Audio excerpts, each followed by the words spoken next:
If you're trying to make sense of chord charts like this, or if you'd like to bring something like this to life, then you've come to the right place. It doesn't matter whether you play a chordal instrument like guitar or piano, or any other melodic instrument. Understanding chord families will help you learn jazz, play jazz, or teach jazz.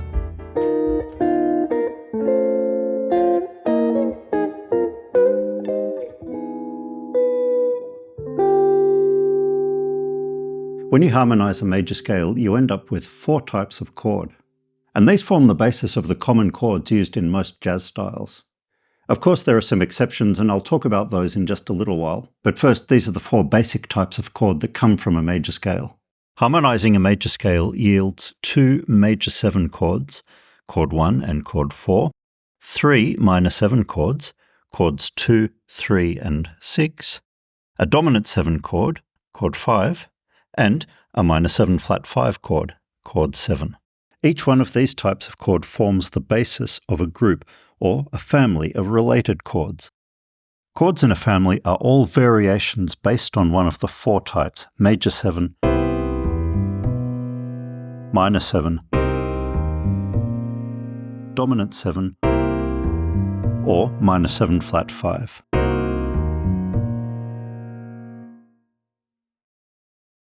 The various chords in a family are created in one of 2 ways. The first way is by extending the basic chord by adding notes from its related scale. The second way of creating different chords in a family is by chromatically altering some of the notes. That just means sharpening or flattening some of the notes. Here are some examples. B flat 7 can be extended to become B flat 13. B flat 13 is just B flat 7 with extra notes added to it and, in this case, voiced so it can be played on a guitar. This is an example of extension. Here's F7. I can extend F7 by adding the 9th so it becomes F9. That's another example of extension.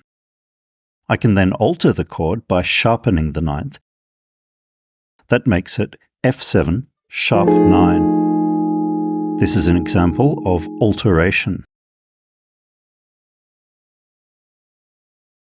To recap, so far, there are 4 basic chord families: the major family, the minor family, the dominant family, the minor 7 flat 5 family.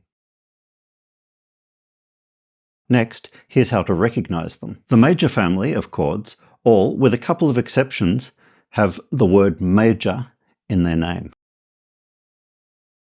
Major 7, major 9, major 11, and major 13.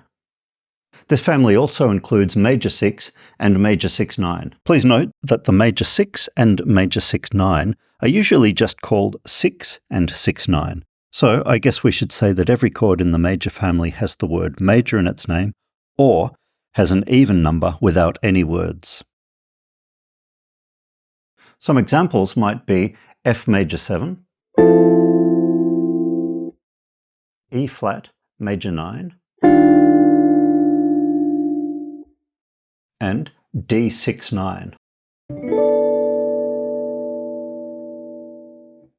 Major family chords might be altered, so for example you might see D major 9 sharp 11.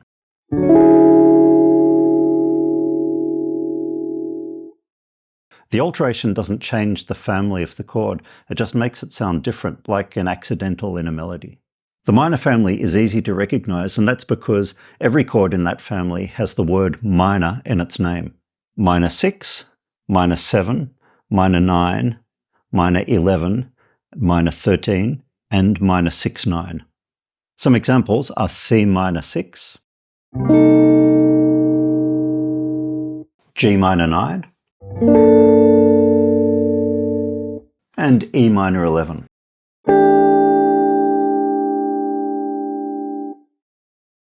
The dominant family includes variations and extensions of dominant 7 chords. The chords in this family are easy to recognize because they just include a letter name and an odd number. Chords in this family include 7, 9, 11, and 13. Some examples of dominant family chords are G7, G9, G11, and G13. Dominant family chords are often altered, such as G7 sharp 9, C7 sharp 11, and F7 flat 9.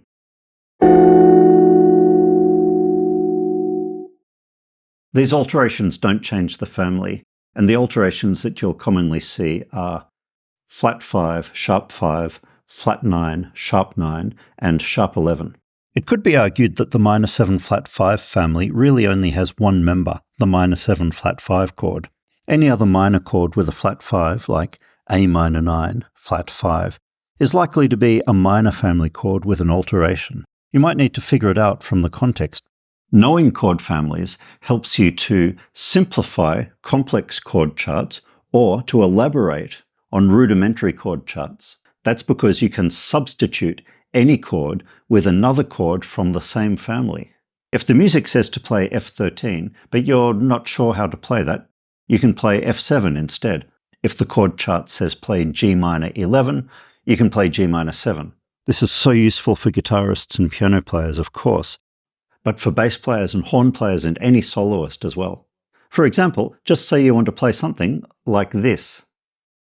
Well, using your knowledge of chord families, you can. If you don't know how to play all those chords or what all those chords mean, you can simplify it down to chords that you can play or that you do know. Of course, because you can substitute one chord for any other chord in the same family, you can make simple chord charts more complex or more elaborate. If the chord chart says to play E flat minor 7,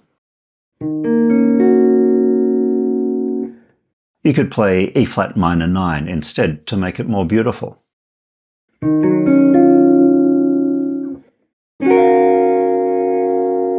So you can make chords simpler or more elaborate.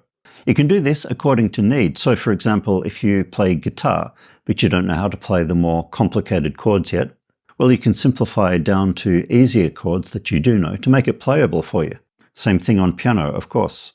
Another example is if you're playing piano in a big band and the part is overly complex, just a beat-by-beat harmonic analysis of what the horns are playing rather than a practical piano part.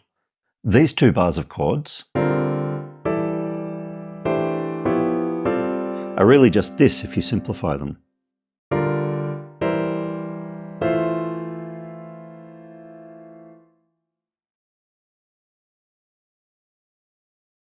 You could always go the other way.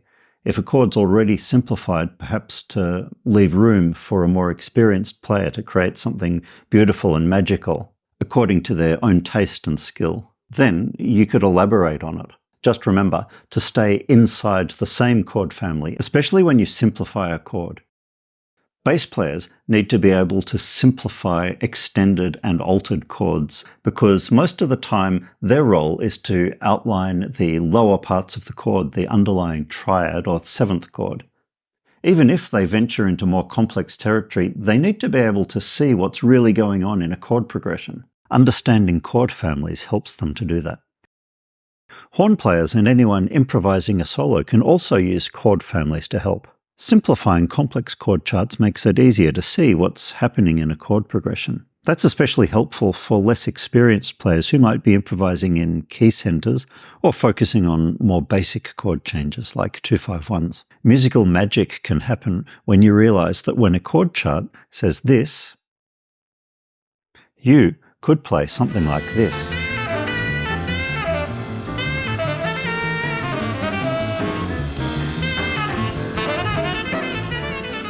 To recap then, there are four main families of chord: major, minor, dominant, and minor 7 flat 5.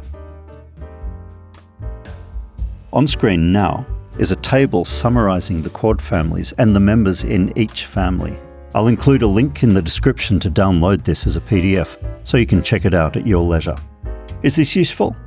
Do you find my explanation of chord families helpful? Let me know in the comments. As always in my videos, even if this might be a helpful lesson for many of you watching, it also models a way of teaching this ever so important and instantly usable aspect of jazz theory. I teach it this way to my students and they seem to do well out of it, so give it a go if you don't already. Let me know how it goes, or if you do it differently, what is your approach?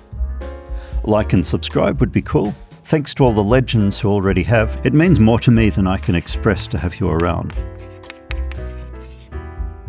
If you're in Sydney, Australia, and you would like lessons with one of my team at Jazz Workshop Australia, or to join a band to learn how to play jazz or take your playing to the next level and far beyond that, check us out online. Everyone's welcome.